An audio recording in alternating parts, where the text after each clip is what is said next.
All right. Brian Howell here with Matt Smith, formerly of 104.3 The Fan. And Matt, we're going to talk some Buffs. You and I have not had a chance to really dive into the game against Baylor. We're going to recap that, and we're also going to preview a game down at UCF. And but first things first, we're doing this on Monday night, and earlier this evening, you Yeah. posted on social media a little life update for yourself. And so, I'm just going to give you the floor a little bit and kind of talk about what's going on with you.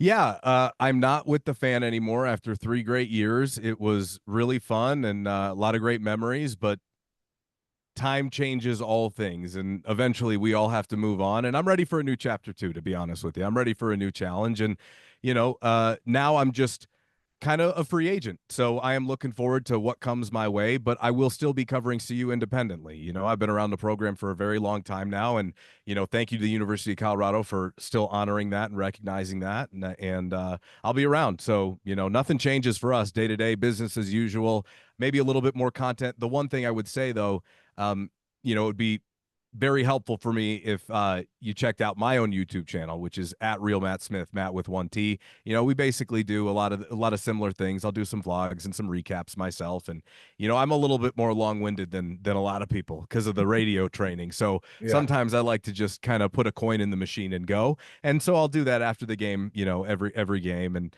I'll probably be rolling out with a few more things now that I have more time to actually focus all my energy and attention on the Buffs and instead of covering all of, pro sports from I got to know everything, Brian, at least Yeah. I had to. So I'm looking forward to what's around the corner. I'm in a really good place about it. And, sometimes when change is coming, and change was coming for me. And so I'm ready for it. And I'm looking forward to continuing the rest of the season. And I cannot wait to talk about this game with you because, normally you and I are like sitting by each other by the press conferences, but lately for some reason, they've been putting me on the other side of the room, which we need to get fixed. Yeah. But we haven't even had a chance to talk about anything. So I'm looking forward to getting into that with you, buddy. Yeah. Well, real quick, I don't think you should have a credential if you're not working for anybody. So I think they ought to pull your credential. All right, see you, see you. No, yeah, uh, that's unfortunate, but yeah, I know you'll be fine. And yeah, you've always got a lot going on, and you know, in and out of media as well. So you'll be fine. yeah, I know that. And so, yeah. but yeah, go check out Matt's channel for sure. He's got a lot of good stuff on there as well. But let's and you actually have some recaps. You guys your opinions on this Baylor game already on your channel. So, but let's get your opinion on my channel. So, Yeah, and, yeah, and let's talk and and about it. my opinion as well. So let's recap this game because boy, there's a lot from Saturday night, isn't there? And I'm just amazed how quickly it went from. I put out a tweet the other night, or an X, or whatever you want to call it, that you know I was A writing about the Zede. yeah whatever it So was. it was supposed to be a Zede at one point, Yeah, but it was but it's a like tweet. Let's be honest. it was a Yeah, couple hours after the game, and I'm like, I'm sitting here writing about this game, and I still can't believe they won this football game. And like, I can't believe how quickly it went from. In my mind, I'm thinking, I can't believe they're going to lose to Baylor at home. To, I can't believe they just beat Baylor. And it was. I mean, it was such a sure loss in the last couple of minutes than to not be a loss. And somebody was telling me today that, and I've never paid attention to this. ESPN has their win probability as game goes right, along. right. I've never paid attention to this, but actually, it was Seth over at CU, SID. They were out of town with soccer, and so they were kind of watching the game on TV. And one of the guys there was pulling up the ESPN win probability, and that drive starts, and it's like 2%. That CU is going to win that game, and then all of a sudden they win that game. So, Well, um, that's what it felt like in real time. I mean, oh, for whatever it's worth, and you may not pay attention to it, neither do I all that much, but that's accurate. That's what it felt like in real time. absolutely. And so there's a lot to get into, but real quick, I just gotta say, I mean, before I turn it over to you, is I also posted like that's a top 10, if not top five win I've ever covered. And somebody wrote back and said, how could you find 10 better than that? And I was like, I haven't really thought about it, but you know, Oregon in 2016, Yeah. still got to be tops because of what it meant and everything. But yeah, I mean, as far as what that game Washington was, State in 2016 for me and the Utah game. but as far as like drama Oh and no, that's number one. the Oh, number one. swing, it's got to be.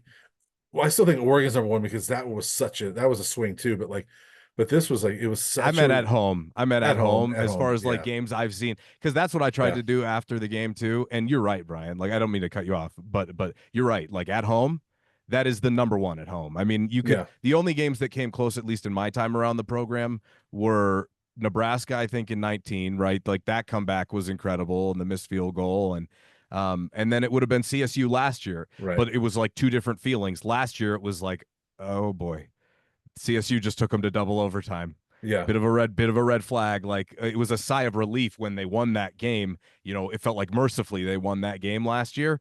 Well, this year, no, it felt like a real big step forward, and the drama of it all was, Yeah. I was, it was remarkable, man. It was But it also unbelievable. felt like a big sigh of relief. And even Shador said that, like, because I felt like same as CSU last year, although I thought they were going to kill CSU last year. I didn't think they were going to kill Baylor, but like, I felt like this Baylor game, you cannot lose this football game.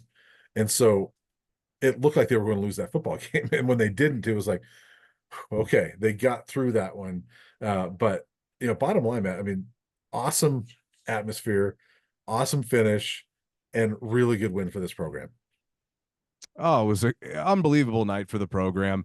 And I think for me, why it didn't feel like a sigh of relief just personally is you're right. They had to win the game Mhm. considering their goals this year.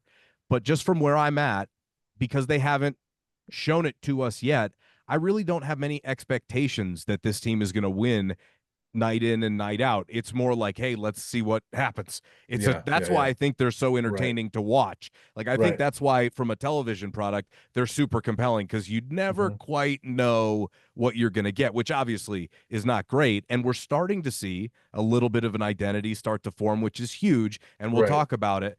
But for me, I think that's why for me it was a big step because normally what happens, Brian? Normally they lose that game. right, 9 out of 10 times. And before this year, 10 out of 10 times they lose that right. football game. So Well, and what happened for me is normally I don't go down to the field at home until I feel like it's a wrap. I really don't. Like even if it's a close game, we can go down onto the field late in the fourth quarter. But I thought it was a wrap. So I went down, in the pouring rain. I was like, I'm gonna have to fight all these people in the rain. I get down there. I'm literally right under the north goalpost as he's about to kick is when I got down there. That thing never had a chance, and I'm going, oh my God, they just got a get out of jail free card.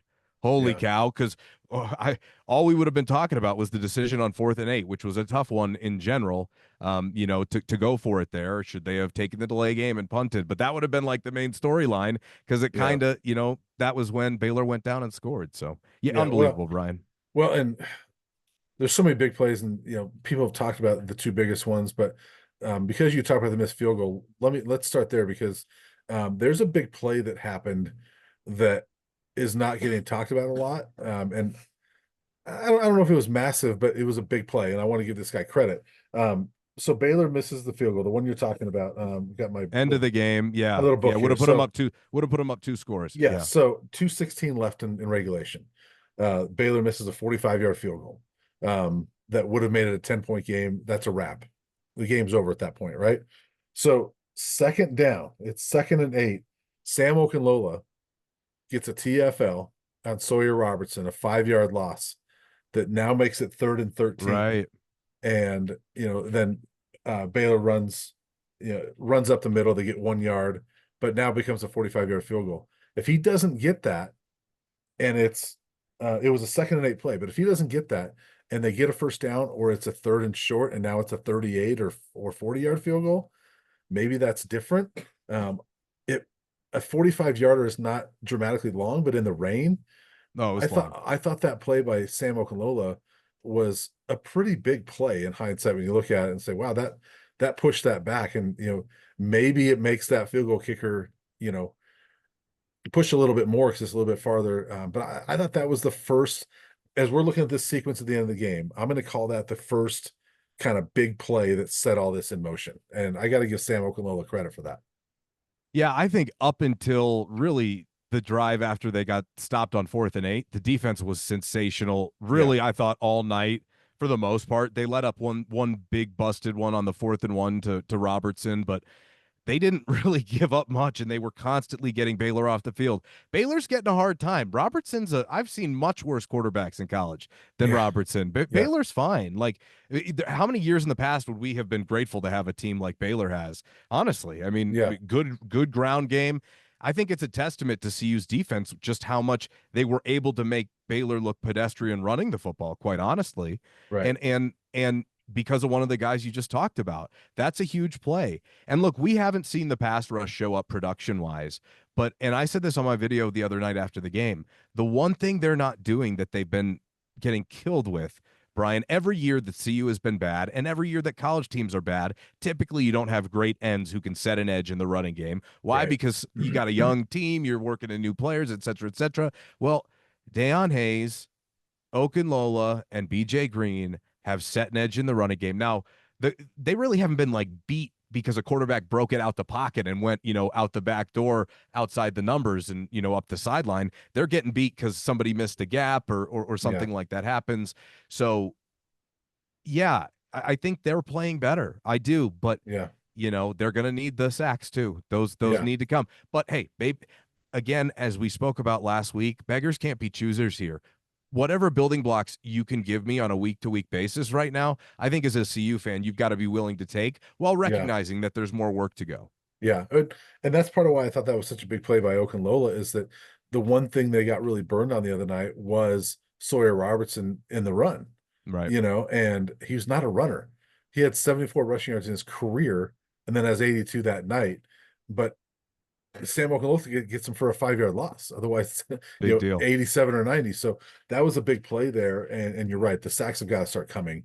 I don't know if they're going to come this week because KJ Jefferson is, again, another one of those running quarterbacks that they're going to have some Big fits test. with. But the sequence there, then CU gets the ball back 216, their own 28, and Shador gets sacked on the first play. And then there's let's see. Well, there's a couple penalties on Baylor that bails them out. The pass interference was huge. Then Shador gets sacked again, and then right after that, Jordan Seat gets called for holding. And now you're looking at like the pass Yeah. interference. You're like, okay, they got life here. And then there's a sack and a holding. You're like, you got to be kidding me. They're going to blow this thing. And then all of a sudden, Shador runs up the middle, 17 yards on second and What 24. That was huge. That That was was such a big huge. play. No Yeah, one has talked about that play. yeah, His running against Baylor, in my opinion, won them the game in the second, or at least kept them yeah, in the game in the second half. I yeah, really thought that was big. yeah. I mean, when they're at second and 24, I'm thinking, well, they're not going Yeah. to win this game. And You just that's think you got to get half there. That's what yeah, you hope, best case scenario. that And he got 17-yard 17. run. That 17-yard run was huge. And then the 6 yard pass to Western. Now it's a 4th and 1. And Shador with the QB sneak. Again, that's 20 yards of rushing in a 3-play sequence for Shador right there, that set things up. And then the big play to Western. I'm not even going to go to the Will Shepherd play because Oh, I don't want to blast the kid, but go ahead. one thing on that play, you know who got blasted? Shador. When Yeah, Shador got, I'm literally standing like right behind him because they were down on our end of the field going into the south end zone there. Shador got hit so hard in the midsection, he was like curled up, like I didn't know if he was going to get up for the last play. yeah, I go, oh well, that's it. Like they're gonna have to put Staub in for a last second heave now because Shador. That's how hard he got hit there. yeah, But he stepped up and it was a perfect ball to Shepard, and yeah. obviously, he dropped it. It is what it is. We know now. I mean, we can talk about whether or not it's a good thing he dropped it because I don't know if he ends up falling into the end zone or not. But if he doesn't get into the end zone there, I don't Game know if they over. win the game. Right. Yeah. It's iffy. We'll never know if he would have gotten the end zone. Right. I've seen arguments that like, well, he was only his body momentum shifted because he was dropping the ball. And maybe that's true. Maybe. Maybe he's able to get a backward step in and fall in the end zone. We'll never know. In the And rain, I just don't think it's a guarantee because that field was right. so wet at that stage in the game. In hindsight, the way it played out, I'm calling it a good thing that he dropped the Me ball too. because it set it up. And then I got to tell you, Wester, remarkable play getting his arms underneath that ball. But that throw, Oh, okay, when you're rolling to the left as a right-handed quarterback, and then he turns and he's backpedaling and throws that ball. I was talking to somebody else earlier tonight. Like I made this statement. I said there's like 5 people that can make that throw, and 4 of them are making a paycheck in the NFL right now. Yeah. Do Yeah. you feel like, I mean, there's not a whole lot of people that can make that throw. That's what makes Shador special. And that's why starting last year, when I was on the radio, I had no problem telling people that he is the real deal. I see some really elite stuff in him. Brian, I know that Brady's his mentor. Those are the mechanics I see in him more than anybody else. He's Yeah, a pocket guy. That's what he wants to do. I mean, he's got somewhat of a similar motion. He needs to start to learn how at times to get rid of it quick like Brady used to, and I yeah, think that'll come in an NFL program more and more and right. more. Hmm. But Brian, as I said, we were right behind it. I got a great video of it. I put it out there. Brian, to make that throw, to stay poised in that moment, he was getting barreled down on by two guys from his blind side who he knew were coming. Oh, by the way, because that's why he moved out, right? Well, Baylor's critical mistake, first of all, was playing press man Yeah. because they played press man so you could just run routes instead of making it a 500 drill at Hmm. I mean, that was a critical mistake they made. And the reason why that was such a good throw is it because it was a route. Yeah, LeJounte ran and he threw it to a spot instead of throwing it up for grabs, really, right. right? Yeah. And to release it moving left on the run with that kind of touch, with that kind of that was the hardest it rained all Yeah, night long, except for like 3 in the morning. yeah, After that night, that time to let go of it with that touch. I mean, he put it where only Wester can catch that, and that's what you need in the NFL. There were so yeah, many examples where I didn't even think he had a great game, and he admitted as much afterwards.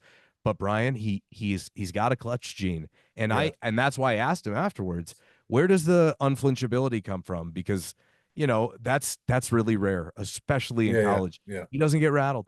Doesn't get rattled. It was unbelievable. And then yeah, Wester to make that play. I mean, atones for a couple of drops that he's had in a major way. And now LeJounte yeah. Wester is a name that everyone and every CU fan will know forever. So Yeah, I mean, they're never going to forget that. And, you know, Troy Andre from CU, another SID, we were yeah, talking after the game. He brought up a good point, and I said it last year, but as I'm wearing this old school Broncos hat, but um, this Buffs team a little bit, and Troy mentioned this to me, um, reminds us both of the John Elway Broncos, because those Broncos teams that he took to Super Bowls were not great teams, but they had John Elway. And you always knew that when you had John Elway, you had a shot to win football games. And it could be not very good for 3.5 quarters. And this is very different from the Tim Tebow Broncos, who were not very good for 3.5 quarters. But it was, you could be not very good for 3.5 quarters, but you had John Elway and you still had a shot. This team right now, and probably more so than last year because the defense is keeping them in games, yeah. I think just give Shador a shot and you're gonna have a chance because of what you just said, that clutch gene, that he's just got it. I mean, that CSU game what we talked about from last year was the first time I thought the John Elway thing, because that was a John Elway drive, but so was that the other night. And Or uh a Brady drive. You or a know what I mean? Brady That's drive, that's why but he says Brady mode, you know? yeah, and Yeah. around which I knew naturally what you he's mean. gonna say, but around here, we know, I know. the old school Bronco and Elway, but Yeah. it's it's impressive. And Travis Hunter's the best player in the country, but Shador Sanders, you know, it is just remarkable that clutch gene in him, is really good. It is. It is really good. But I think the difference is like and the beauty of having a talent like this, which is we're spoiled, right? This is a luxury compared to what we've seen for quarterback play before him. Mhm. How did we ever get so lucky type of spoiled? Which but the beauty of it is because he's supposed to be the number one overall pick because I have that high of expectations of him. I hold him to a very high standard. Mhm. So I Yeah, expect him to be able to to be able to get his guy a chance to make a play in that moment. And, yeah, and there just are some times where he's got to do a better job of sometimes it makes more sense to just go to the first read like a quick slant instead of just hold and hold and hold and just there's a couple of those drive starters where I think it's been hurting them. They just haven't gotten to rhythm. I think there's a couple of reasons for that, but it's not exclusively him. It's scheme too. They didn't do a mhm, great job the other night of getting to their quick game like they had been. And if they did, I think they probably run all over Baylor. They yeah, just there. That's where I think the offensive struggles were. They couldn't. There were some 3-and-outs in there. They just couldn't get out of the starters block, which is a right. little odd for a team with this much talent. I just think they just did a poor job by and large, in my opinion, at least, on a lot of the first and second downs. And they can be better than that, and Shador acknowledged as much. So the last thing I'll say about him specifically is that you're right about just giving him a shot. That is that's the hope. Hey, hopefully the game is close in the fourth quarter and we can give our guy a shot, because we Yeah. feel pretty darn good about giving him a shot with the football in his hand at the end of the game. And they come through again, but it's not how they won. It was on the ground in overtime with Micah Welch, Well, which you developed against CSU. but that's the thing that, as you're talking about first and second down, I agree with you. But what I loved, and you love it more because they won. Yeah. I love it more because they won, is how much they ran the football. And that was the first time, I believe, under Coach Prime, they committed to the run. USC last year, they did it quite a bit, but that's what I loved about it is them running the ball. And Michael Welch has 12 yards in the first offensive play of the night, right? And he finishes with 22 yards. So it was not a great ground game for the Buffs. And they were getting stuff throughout the night, but they kept at it. And I loved it because that set up them being able to run the ball. Couple clicks for the offensive staff sticking with the run. Yes, Okay. yes. But I go back to, former Buff, former Bronco, Tyler Columbus. I chatted with him last year, and I said, and we were talking about offensive line. We played offensive line, and he said, Mike Shanahan was the only coach I ever played for that understood that you don't have to be successful running the ball in the first three quarters. You just have to be committed to it so that it'll work in the fourth quarter. And that's what I loved about that game the other night, was that they weren't real effective with it most of the night, but they stuck with it. And what happens late in the game? And then they go to the run and they're effective with it. They score 2 touchdowns with it. There were other plays too. I'm trying to look at my play-by-play, but there were other plays like Augusta had a couple first down runs, and sticking with it allowed them to be effective with it late in the game. And I thought that was a big step in that regard. Now, again, if they don't win that football game, then maybe we're talking a different way about it. But I thought, because they stuck with it, I thought that was an important step for them.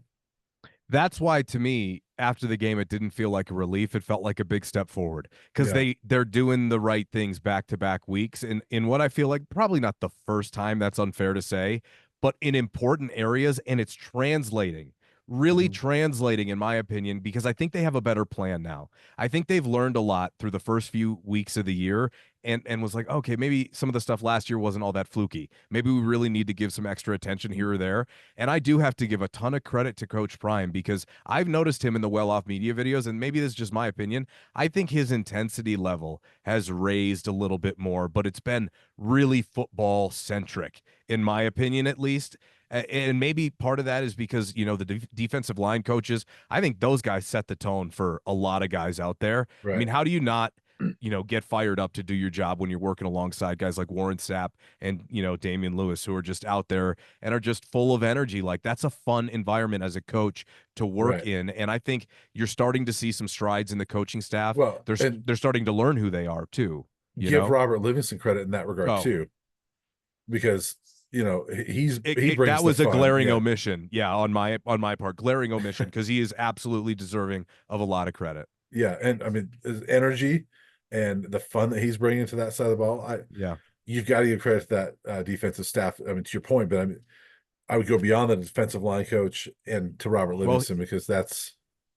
And he sets the tone. He sets the tone. So you're absolutely right. Like we ask, and see, this is something else. Like, you can be the rah-rah guy, which I think he is to a degree, because he's a bit younger. And I asked Carter Stoutmeyer last week about his relatability. And he said, well, of course, I mean, he was running the gassers with us that we had to run for, punishment for the penalty, the celebration penalty the week before. And you can do that, but you have to back it up with substance. And the early returns are really good. I just know there are more tests coming. My initial feeling, though, is he'll be a head coach within the next 10 years in college football. Yeah, and I'd be surprised if it takes that long, to be honest Agreed. with you. Agreed. But you never know what happens. I mean, coaching is weird, so it doesn't hurt being a DC for Coach Prime, though. Right. He may, and his goals may not be that. I mean, he may want to turn this into a. I mean, he was such a long time NFL guy. Maybe he wants to go to the NFL. I don't know. I don't want to get on that tangent, but the point is, he's doing a great job. The point is, he's doing a great job. He's a rising star in the coaching profession, whatever his goal is, right? Yeah. So you got to give them a lot of credit. And then Um, we don't need to go through the whole sequence, but I actually loved the play calling in overtime. That it Yeah. wasn't just Shador throw, Shador throw. I mean, it was the first play was Isaiah Augusta with a run. Second play was a short pass. Third one was Shador with a run. I mean, it was run pass, and um, I thought it was cool that the winning play was a touchdown run by Micah Welch and not a touchdown pass by Shador Sanders. It's no knock on them, but I think that's a big thing that they scored 3 rushing touchdowns the other night after having 0 in the first 3 games. That was something that people got on me for being critical about during the CSU game. The first touchdown to LeJontay that Shador fit in that tight window against Colorado State, it was first down and like 6. Like, not running. Can we get it? Like, I know you can do that, and it's not nothing against it. You're just going to need the running game later, Yeah, right? And they yeah, did develop some of that.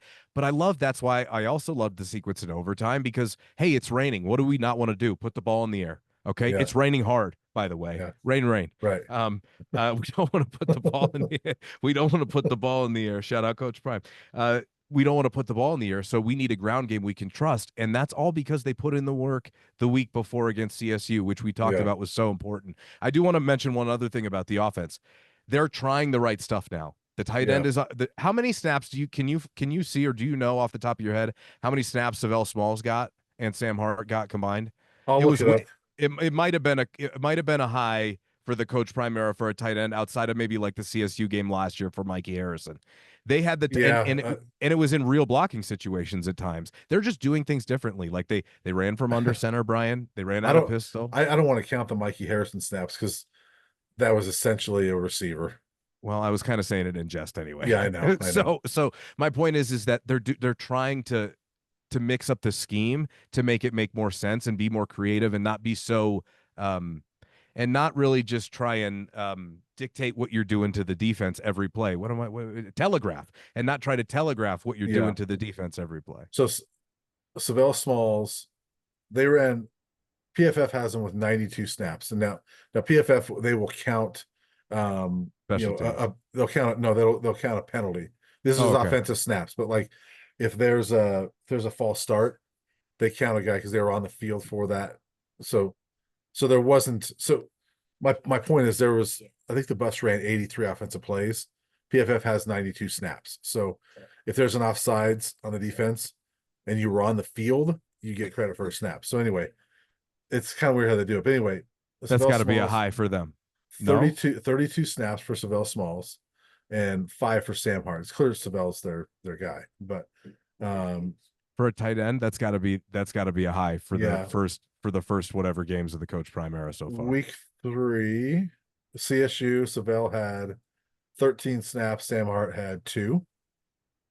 So that's 15 combined after 37 against You last don't week. need to go further back than that because they've been trying to spread the boundary out, and I can promise you it's not. The I'm gonna point do it was because is I'm that curious. okay, Yeah, cool. Well, the point was for me is I noticed that. Like you can tell that yeah, Coach Prime wants to develop more of an identity. And I listened to his halftime speech the other day. There's just a different tone about him right now. yeah, There's a different tone about him right now. And it's a lot, it's just he's locked in right now. And it's a lot about the football, but he gets it.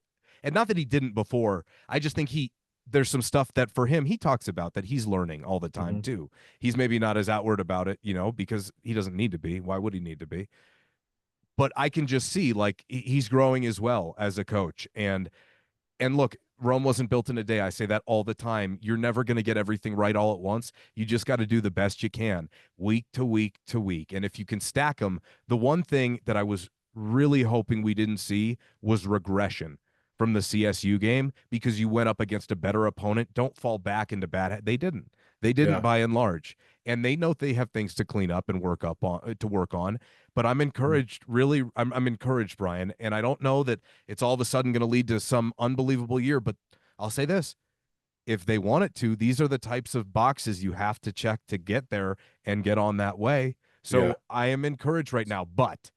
And in the last thing I'll say, we still needed a 2-game sample size of Baylor and UCF to get the full picture because we will learn a lot from this upcoming weekend as well. yeah. But I will say, I agree with you on the regression thing. There was regression on the offensive line. I thought that group was, They went up against real athletes for Baylor. yeah, I know, but it was I don't. It's it's Yes, but that's who they are. it's not like they went up against a dominant defense. I mean, I know Dave Aranda, is generally considered a really good defensive coach. But you know, and did you see what Dave Aranda said? So they sacked Shador 8 times, and Aranda says after the game, he goes, that we should have had double that. And he might be right, Yeah, he probably is. and it was a rough night. I mean, for the offensive line. I mean, they were making, for the first time all year, Coach Prime and his staff, they were making in-game changes on the offensive line.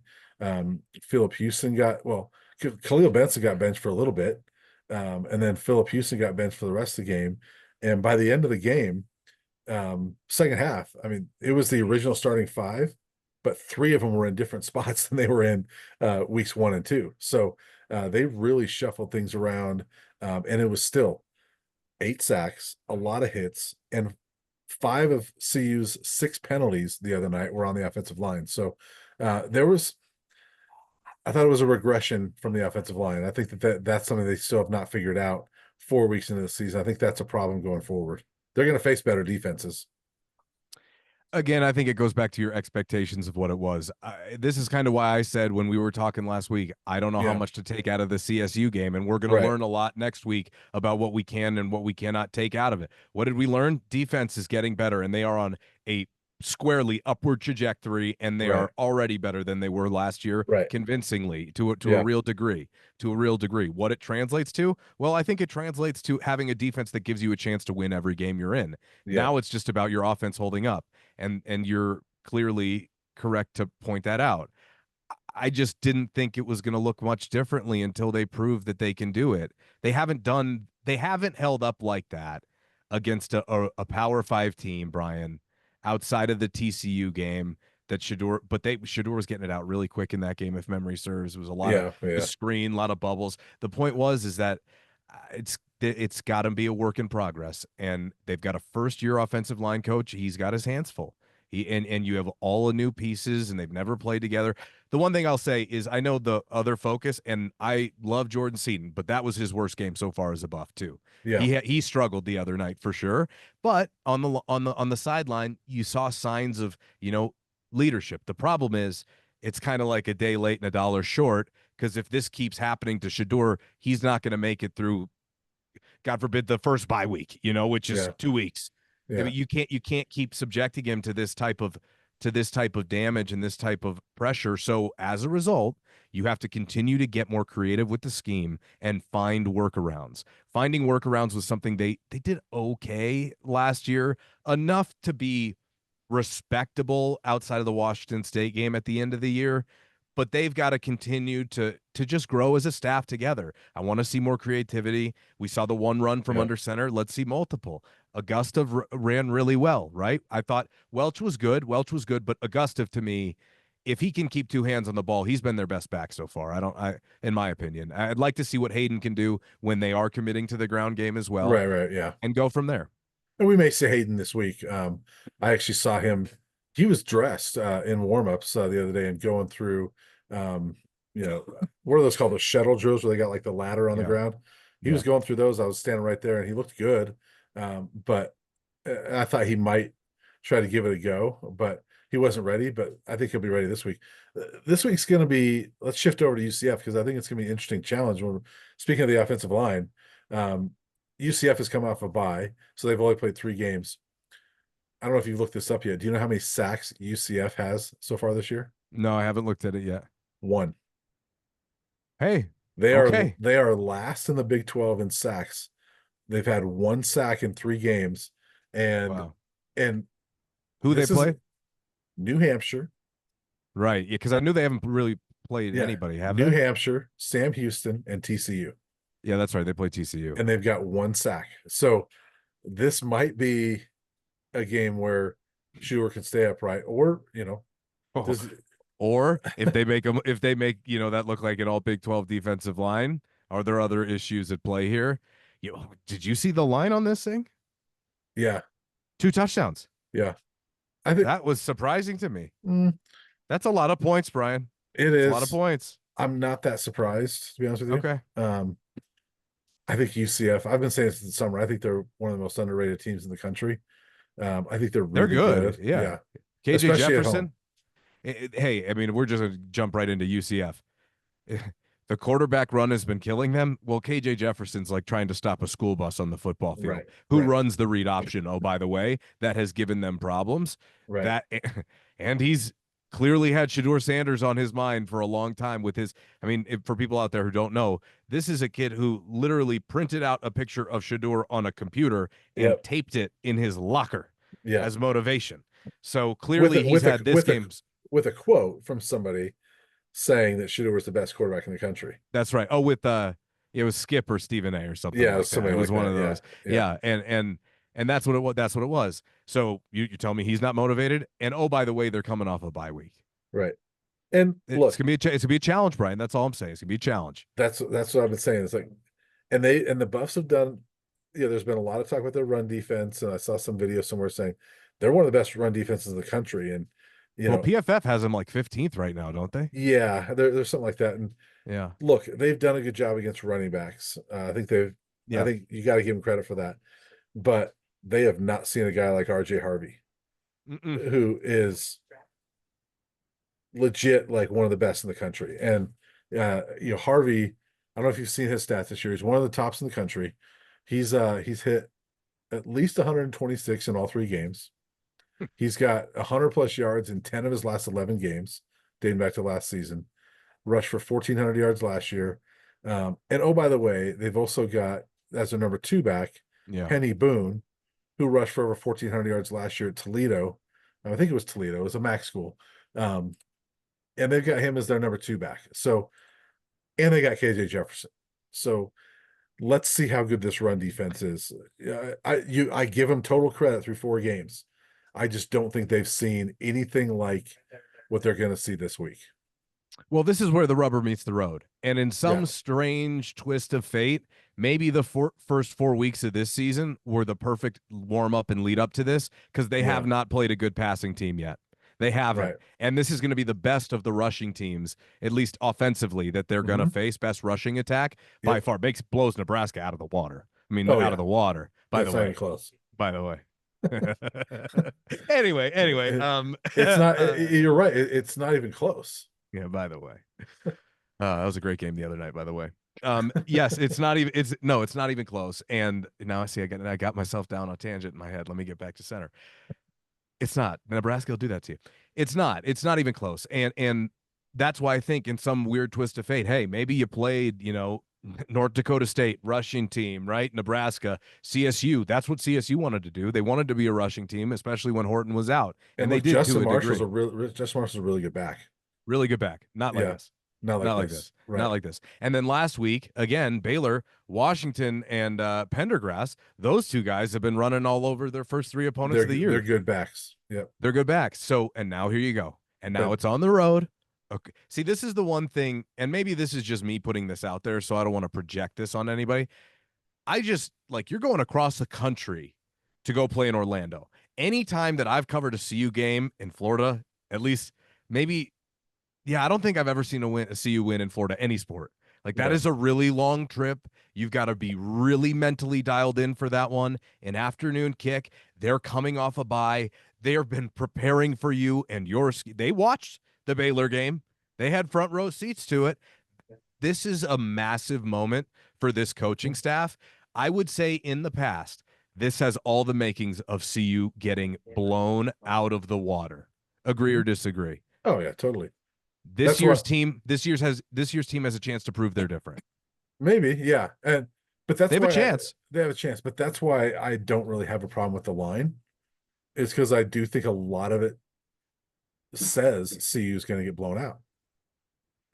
I mean, I just when I looked at the schedule during the summer, there were, I've said this before, but there was not a single game I said that's a sure win. There Mm, was not a single game I said was a sure loss. But there was 4 games I looked at and said you need to win those 4. yeah, They're 3-0 in those games so far. The other one's Cincinnati. And then there was just a couple games I looked at and said, I don't think that's a win. And this is one of them. agreed. This is one that I looked at and I didn't say sure loss, but I'm like, I really thought before the season started that this week was going to be their toughest game of the entire season. as far Well, as yeah, as it's far gonna as be one win. of them. But I mean, because you get Utah at home, Oklahoma State at home, Kansas State at home, the whole thing like going down Yeah, to UCF, I like not that. gonna be That's easy. that's their toughest challenge of the season. I think it's this week, and especially UCF coming off of a bye, you know, and I just It's gonna think be raining.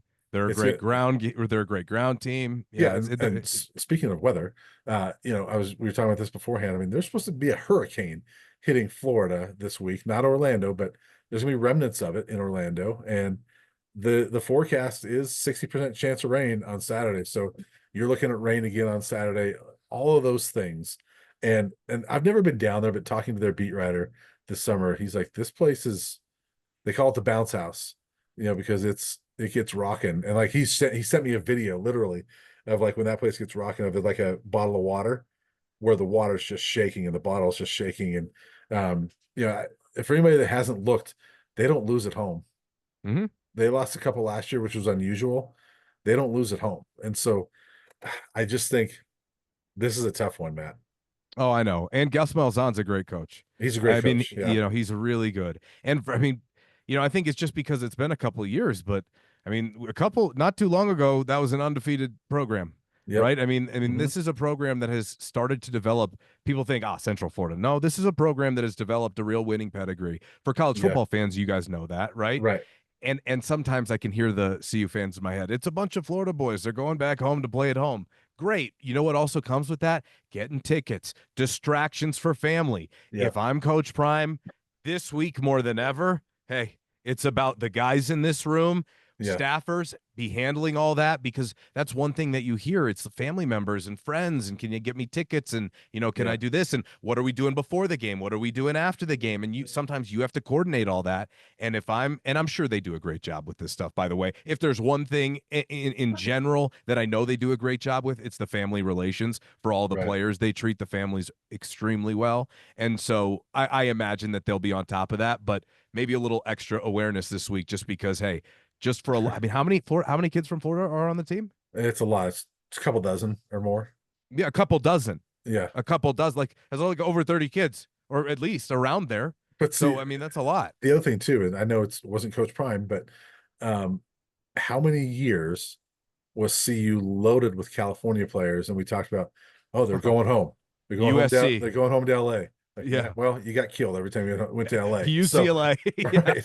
I mean, they didn't win in Yeah. California. I don't remember the last time they won in Los Angeles. So, yeah, This is a huge game, Brian. I agree I with you. To win, it's a big challenge, but I'm just hey, saying go prove it. I discount the whole thing. Yeah, there's a bunch of Florida guys going home. That's cool for them, but I think it that's makes it not a harder. Yeah. yeah. But I don't think they're going to play harder because they're going home. It still comes down to you got to beat that team, and I think I look at this and Matt, I'm looking at stats right now because I'm a stat guy. UCF's got the number 3 total offense in the country, and their rush defense. They played two nobodies. I mean, let's just clarify. Two nobodies. I mean, Sure, just let's just clarify. exactly, Let's yeah, yeah, yeah.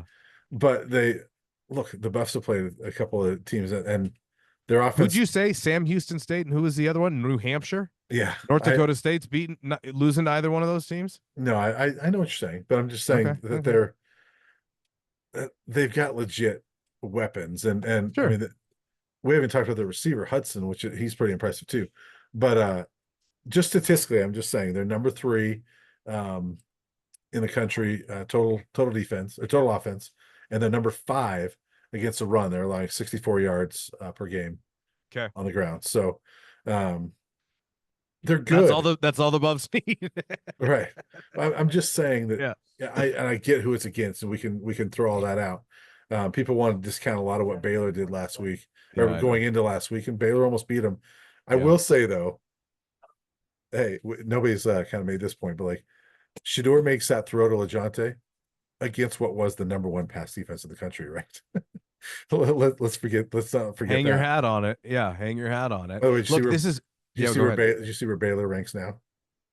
No, no, I didn't They, even think to look. they went from the number 1 pass defense in the country to the number 20 pass defense in the country. Nobody cares where Baylor ranks right now. They dropped 19 spots Did they in really? one That's funny. game. Well, So that's what happened. So maybe right, the same thing happens with UCF, right? I mean, they played the same number of opponents that Baylor did coming in. right, The difference is, though, is that Gus Malzahn has 2 weeks to prepare for Coach Prime, yeah, which now, hey, like I said, this is a test. I am not saying that they can't do it. For me, I think 2 touchdowns is a massive line. However, as I said, everything lines up to say CU gets blown out. yeah, Do you? That's see, right, because I think this team has to, like when I talked a little earlier about no regression, if you want that Baylor win to be galvanizing, Brian, which I think it can be, like was it lucky? Yeah, but every team gets luck. I think yeah, even like preseason, we said they're gonna need some luck and some good health this year. yeah. Well, they've by and large, knock on wood, health's been pretty solid so far. I don't know what the situation is for Nwankwo. He would be a huge help this I think weekend. he'll be back this week. Okay, well, I let's hope actually, so. I I saw him. I was on the game or on the field pregame, and he walked by me and said, "Oh, that's a bummer you're out this week." He goes, "I'll be back next week." Okay, good. Well, So we'll see. wonderful. We'll see. Wonderful. Let's hope so. Well, my point is that is if you can at least show and demonstrate the run defense that they have so far.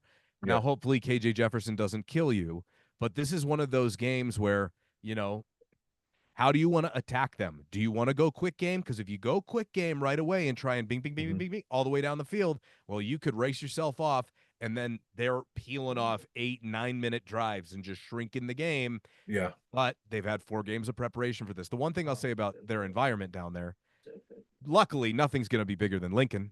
Right. I mean, nothing's going to be bigger than Lincoln. So Right. an environment should not intimidate this team whatsoever. I mean, it should be loud. They should feel an Yeah. away environment, but they shouldn't be intimidated, in my opinion, by any environment right now. Yeah. And I can't remember. I'm looking up right now what that stadium holds. I think it's like 45 or 50. Yeah. Um, Yeah. 45, 45,000. So it's not, I mean, Lincoln was 86. So yeah, Was it won't be that, but Can I ask you you one know, quick one? Was that the loudest you'd heard Folsom the other night? uh, I that's pretty wasn't there for close. Rashawn Salam, going over, 2000. Like I wasn't there for that moment. Yeah, but that wasn't even sold out. That game that Salon went to over 2,000. The highlight makes it seem very loud, Brian. Yeah, but it was that was pretty loud. I mean, there was CSU last year I was think this pretty year, insane. I think the game winner, that whole sequence, I don't know. I think it was so like I even noticed it right away. The students are dialing into it more. And if you can Yeah, put a winner, this is what we have always said, and this is always true about Colorado. If you put a winner in front of Colorado fans, they will right. show up.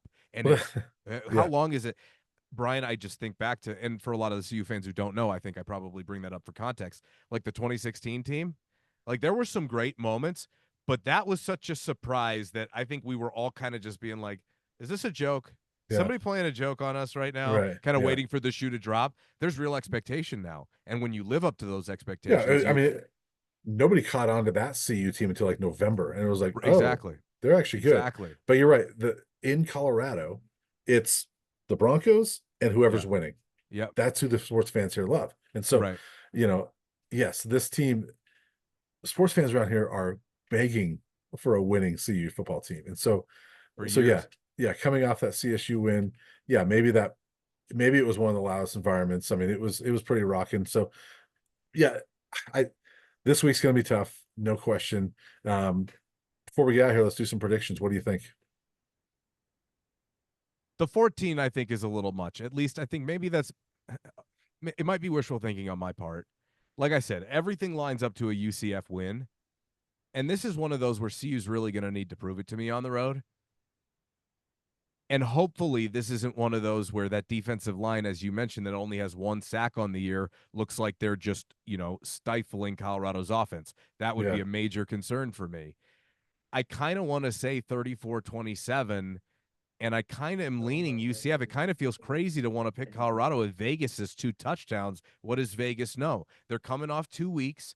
I don't think CU's really been in a position like this before, Hmm. but I don't think it's going to be 14. At least I hope not. That would be a little unfortunate because I don't think they're 14 points better than CU. Now they may be 14 points better in a better of a situation right now, Yeah. being at home, having the bye, and Right. having that ground game going. So I'd probably say UCF. I give the slight edge here because this is one of those. I almost said the other night that felt to me. I think the TCU win is still the signature win thus far, of Coach Prime's tenure, but that was close. That was pretty close considering the stakes and the step forward that I believe it was. Yeah. Now they have to go prove that they can pack up the band and take them on the road. And Yeah. if the defense travels, that's a huge, huge first step.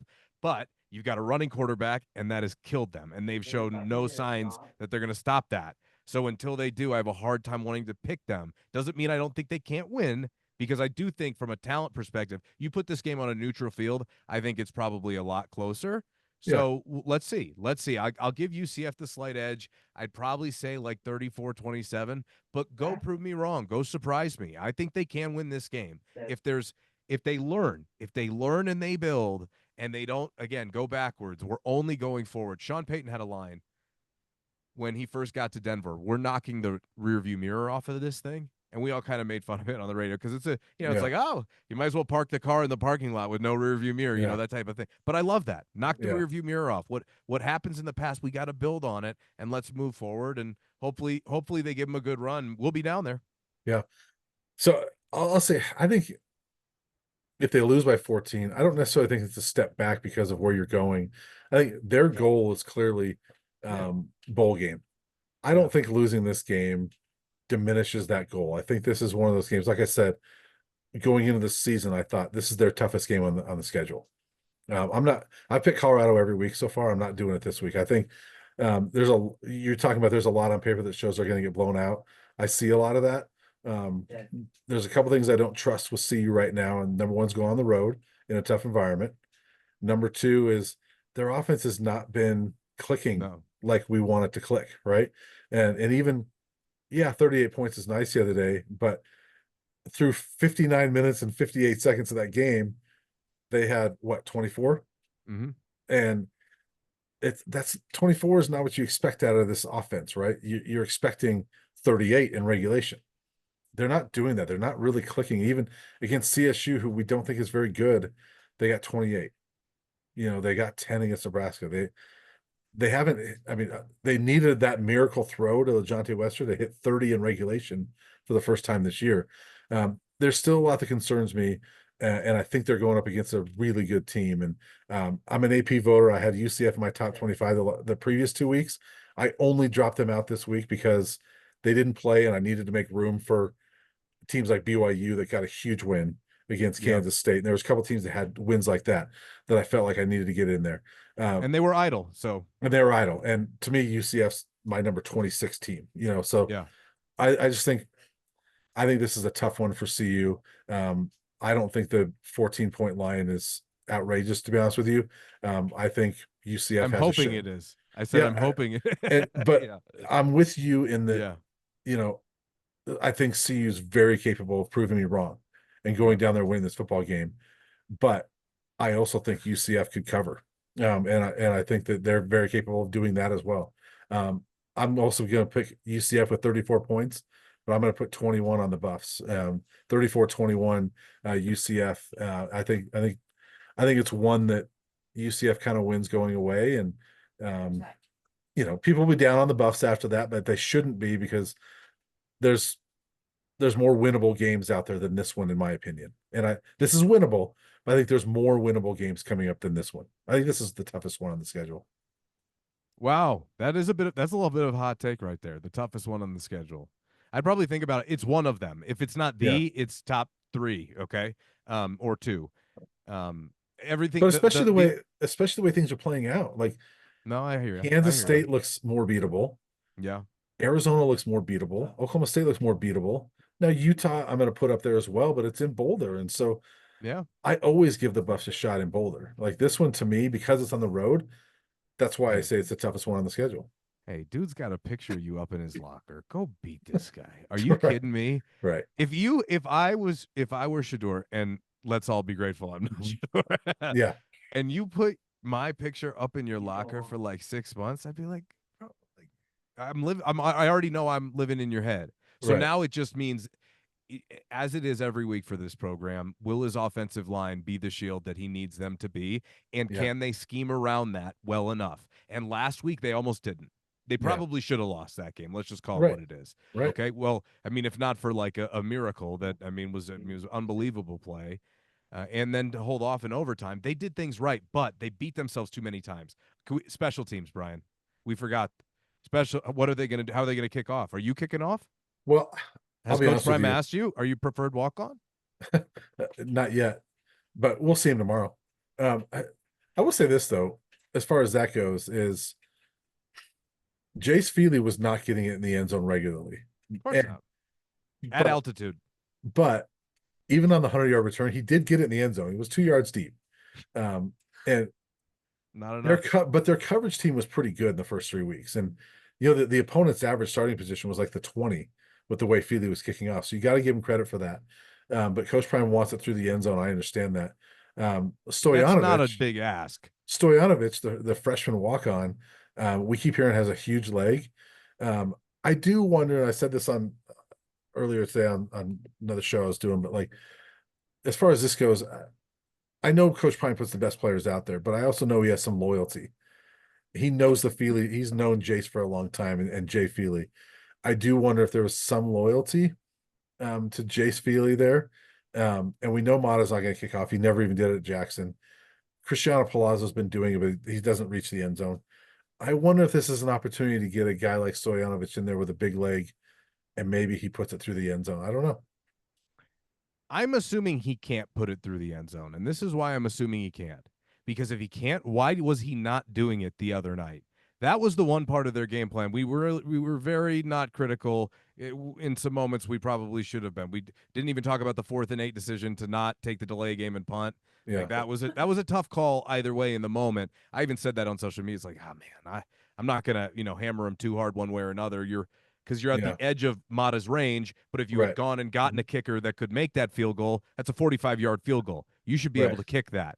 They don't have a guy to be able to do that. That right, was why they had to go for it on 4th and 8, or they could right. have taken the delay game, which is probably the play there. Anyway, Although they might, I mean, it's a I mean, tie game. Put them at the 2-yard line. 4th and 8 in dry is different than 4th and 8 in rain too, though.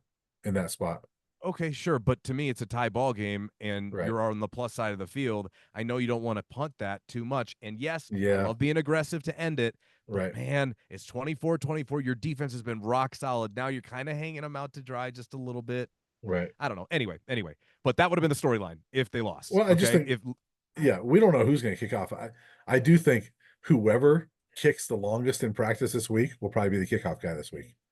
Well, so that was my point. Is I'm assuming that he can't, because if he can't, why wasn't he? Their decision to go pooch was bizarre, and the fact that the defense got them off the field at the end of the first half when they gave the ball back to Baylor with 47 seconds and 3 timeouts at like the Yeah, 35-40, I was like, right.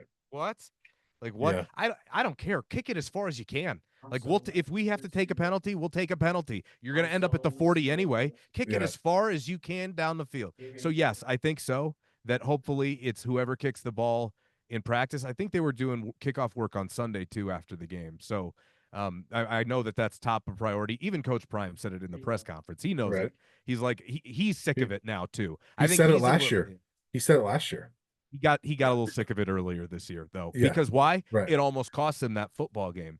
The end right. of the first half should have been 17-14 if they don't have 2 coverage breakdowns. They But the gave other up thing 10 is, points. if you're just going to do that, and they're going to put you to the 35 where they could have a return. Why don't you just pop it out of bounds and just give it to them on the 35? That's what I'm saying. That's what I'm saying. If you're gonna do that, just put it out of bounds or kick it as far as you can. That's what I would Right. have told whoever they put in. Just Yeah. as far as you can. We'll live with the results. McIntyre used to do that. He used to rotate guys through that position Yeah. till he could find somebody that could do it. Yeah. I mean, it's just kind of how it goes in college. I wonder how familiar they were with those other kickers. I mean, it's Yeah. been Feely and Mata pretty much exclusively. So Yeah. how much work is Palazzo and Stoyanovich and those guys getting? I don't know. Yeah. I'm not saying they're not. I'm not sure. I don't know how it goes. Well, we do Behind know we closed saw doors. Palazzo do a lot of kickoffs last year. He didn't get it in the end zone regularly Right. or very Yeah. often. So I don't think he can do it. I got to So imagine they went with what they felt like was their best option to not get killed. I'll give them the yeah. benefit of the doubt there for sure. I just don't agree with it. But maybe Yeah. they know something I don't. And let's Yeah. just call it what it is. If they don't have a kid who could put it in the end zone, right off, you don't know what's going to happen the rest of the Right. games. That's such an important Right. part of this. So, yeah, I don't know. It's a concern, though. If you can't put it through the end zone in Boulder, Oh, Brian, this is what we talked about last week. Like, I mean, it's crazy. They need to prioritize going after the best kickers in the right, country. Why would those kids not want to kick here? right. I mean, it's literally tailor made for it. Do you know So how? yeah, And do you realize how many teams find their kicker in Colorado? I know, I know. Hey, But Vassett has been a little. I don't know. Agree yeah, or disagree? he's had a couple shanks, but I think he's been good overall. Okay. All right. Well, I mean, look, I You like know, Mark a lot, and he's a very good punter. It's just he hasn't been as consistent as I think they probably would hope he has and he been. had that one that was close. It did go into the end zone for the touchback the other Yeah. day, but Yeah. he's been I mean, okay. But he was just nails every time last year, so it's just a little different. to me, he's low on the list of issues. Oh yeah, Yeah, yeah. I don't worry about him too much. No, I'd much rather kick it in the end zone. kick in the end zone. Can maybe he do Trav, it? maybe Travis can do it. That's what I said on social media the other day. I was Yeah, like, I mean, honestly, at this point, a couple more snaps can't kill him. right. Oh, we didn't even talk about him either. Yeah, Oh I my mean, god. I mean, the Heisman favorite. We made it like an hour. yeah. People are going to be like, "You idiots didn't even talk about Travis." That's fair. Let me just say something about Travis real quick. Yeah. 145 snaps the other day, the second most in CU history. The most is him against Stanford last year, right? Right. What was his 145th snap? What did he do on that play? Forced a fumble. Forced the fumble to win the game. The Yeah. dude is the dude's making plays on his 145th snap of the game, and he's making the play of the game. I don't know what to say about him. He's one of the best athletes I've ever covered. I've covered Yeah, every pro sport. He's one of the best athletes I've ever covered. And yeah, I'll say this, like from a cardiovascular standpoint, from a team sport perspective, he might be the most impressive cardiovascular team sport athlete I have ever seen. right. He, he never I mean, he really they've been do he did take a couple of breathers the other night, but that game turns around when it's 24-17 in the third quarter and they take two deep shots to him that he makes two massive catches with, oh, by the way, in between getting almost put on a stretcher, right? I thought they were going to have to take him off and evaluate him for protocol. They probably should Yeah, have, if we're being honest. They just needed him in the game. But then it was the play after where Shador hits him on that over where he definitely overthrew him. And Travis hit, he's the second guy I've seen in a CU uniform have the other gear while the ball's in the air. The other one being Paul Richardson. yeah. Richardson could do it where he could go get it if you put it out there. Mhm. Travis can. I've never seen. I mean, and we've seen a lot of great ones. Nelson Spruce. I think of Bobo, and Devin Ross had his moments, and Laviska, Laviska, yeah, Laviska. But there's a different right, gear to Travis, and he made those two catches. Though that was what got them in the game. right, And I think he was showing some frustration on the sideline. I saw in the broadcast, like right before that, because the drive before, I think they might have gone 3-and-out, and it was just like, what are you guys like? What right, was right. happening Yeah, here? And then it was like, all right, hey, maybe get the ball to 12. right. And Brian, I mean, we had a great angle right behind the fumble. I mean, it was textbook. I knew it was out instantly. I Yeah, struggled maintaining the entirety of my professionalism in that moment because I'm like, it's out. It's yeah. definitely out. But I knew it was, I mean, by the hair of the chinny chin chin on the goal line, it does not get closer to the goal line. And as you mentioned, 145th play or snap, driving rain, both sides of the ball, 130 yards receiving up to that point, a full night of defensive work. And it's a textbook tackle.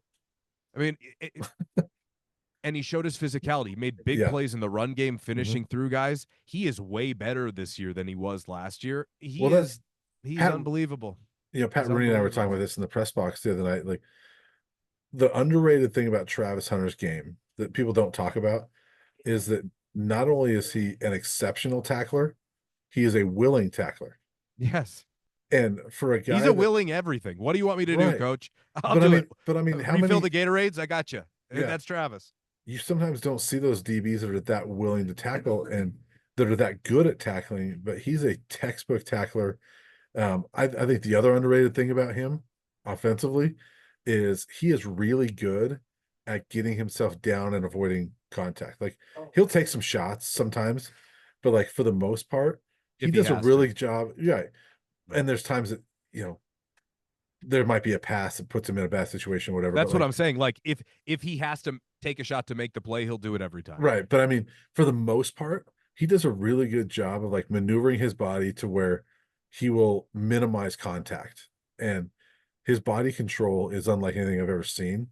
I mean, it's just I haven't seen NBA players like I remember, I remember seeing Zach LaVine as a freshman and mhm, Aaron Gordon as freshmen. Like as far as athletes, that's the category I'd put him in.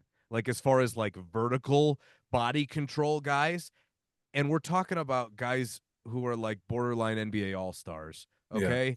In a corner's body, it's unreal. Like the focus to have the ball skills I've seen a lot of Mhm, guys with the body control but not the ball skills. A right. lot of guys with the ball skills but not the body control. Yeah. He's got everything, man, and he keeps getting better and Plus, faster and like he's unbelievable. I'm so grateful. I'm just really grateful to be able to watch him for 2 years right. of his journey and get to But see it let's up close. but Really, I let's really add, am. yeah, you're right, body control and ball skills, but then you add in the IQ Oh my and gosh. the instincts. I mean, yeah, I mean, What come else? on. Put a little of this and a little of I that and a pinch of I've that. seen I've seen a bunch of players with really good instincts that are nowhere near the athlete, so they don't make the plays like he does. But to have those instincts with that with that athleticism and everything is like, I mean, And that IQ, but then that personality and yeah, those morals and his yeah, demeanor. yeah, He's literally one of one. And I'm right, just like I had a moment there like third quarter when he's making those plays going, oh my God, I can't believe we have to stop watching these two next year. And right, I really try not to go there very much, yeah, but I never thought we'd see a quarterback this talented and a player this talented. I mean, who would have? yeah. Brian, we've never seen anything like Travis Hunter. We've never seen anything like him. I'm not sure we ever will. And That to be determined, right? I mean, I don't think so. Not in the distant offing, right? It's like it's not like yeah, the next LeBron is rolling around. right, That's how special what he's doing is. And the one line that Coach Prime has, and I think it's the best line about Travis Hunter. And when somebody comes up to me and asks about what he should do in the NFL, yeah, all I'll say is what Coach Prime said because, and I wouldn't say this about anybody else. You put him at receiver, you're keeping your best corner on the sideline. You put him at corner, you're keeping your best receiver on the sideline. You're gonna end up kicking yourself, and some desperate NFL team picking at the top of the draft is gonna right, have no problem rolling those dice. So to everybody that says, "Oh, you can't do that," try to play both ways in the NFL. I don't know if it's gonna be yeah, full time like that, but it will be a healthy amount. Why? Because this kid is different than anything you've seen before. right. Point blank. Period. Well, and look, I've often said this about Travis when they say, "Well, where are they going to draft him? What position?" I'm like, if I'm an NFL team, I just draft him and I don't care where he plays. I'll figure it out. What do you want to But do this week, Travis? I want that kid on my team Yeah. because not just how he is as a receiver, not just how he is as a corner, but all the things you're talking about. He's a good human being. He's instinctual. He will do things to help you win a football game.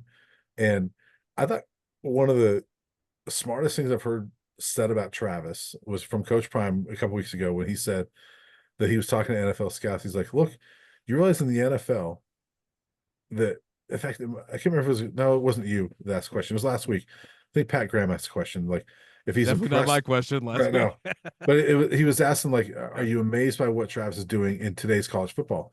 And Coach Prime said, yes, because it's such an up tempo game. And he was, I was talking to NFL scouts and telling them, look, he's going to get to the NFL and they're going to huddle every play. So you're going to give him 20 seconds to catch his breath every play. He's going to be more rested in the NFL than he is in college. And that's a great point, is that there's more rest opportunities for him. Like, I think he can do it in the NFL. I mean, maybe not for 10, 12 years, but could he do it right out of the gate? I think He so. should try. He should try. Absolutely. And in fact, which I imagine his camp is going to do that when he gets to the draft. I would just say, if you don't want to play me both ways a significant amount of time, you can just take my name off your draft board because Right. I'm not really interested in that. And honestly, And you got to have the right coach, by the way, yeah, that's willing to take on that challenge. Some Yahoo who's right. on the hot seat with the first overall pick, Matt Eberflus. You know what I mean? Like I don't Yeah, know if I want to give him Travis. I don't yeah, know. yeah. At the Anyway, same time, the one bad thing about Travis being so good is him winding up with a bad organization. The chances are higher with a player like that. And so you hope that that doesn't happen. I hope he goes to a place that's just it's a Or he good goes there organization, and turns it around. or it's a good organization that just had a bad year, that Well, has a down year. he's not going to Carolina, Brian. I mean, nobody's letting him go to Carolina. I put out there the other day after everything that Bryce Young, especially, which by the way, after Andy Dalton played this weekend, looks like they made the right decision. But I know we're getting NFL, but the point is that Coach Prime will make sure they land in good spots. I know Yeah, I know they will. They're the first since Eli to really be able to swing like that, and they yeah, should.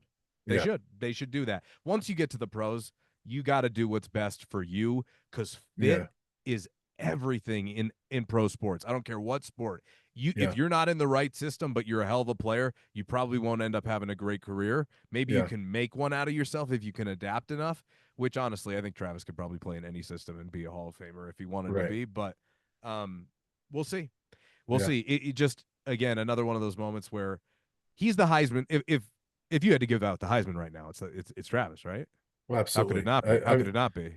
I, to me, Who would even look, be number two? I don't even know, but he's not even in Vegas. He's not even the front runner. Like, I don't even know who Who they're is it? talking about. I don't know. Arch Manning. But honestly, like that trophy says on there the most outstanding player in college football. How is that not Travis Hunter? And and people, it's become a quarterback award. A few offshoots every year. It's become a quarterback award, and it's generally reserved for the players that are, you know, don't even look beyond the top 8 teams in the country. Who are the best players in the top 8 teams, and then who's the best quarterback, right? And maybe there's a running back that ran for 1,900 yards. We'll give it to him. Uh, Travis is just different, and I think wins generally have mattered in the Heisman Trophy because you're nitpicking between quarterbacks. I think in this case, Yeah, he's different. you have to forget wins. And like, I said it after CSU. I'm like, I was asking people like, how many wins does CU have to get to for him to win the Heisman Trophy? And I think as long as they're bowl eligible, he should be the Heisman Trophy winner. If the Oh it, yeah. it'd be Well, if he hard keeps up like this, if he keeps the pace, if he keeps the pace and they're 5-7. I think it'd be kind of hard to give it to him. Even though I think he should get it.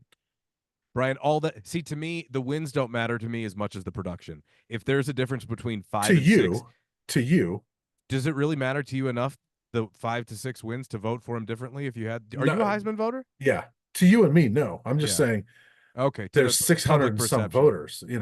But if And Travis has like 5 interceptions this year and like 1,200 yards, like how many touchdowns do he have already? Was he a five he's got receiving? 5, so if he's at 15, Yeah, 13 to 15, he'd be right he'll be in New York. he'll be in New York. But Yeah.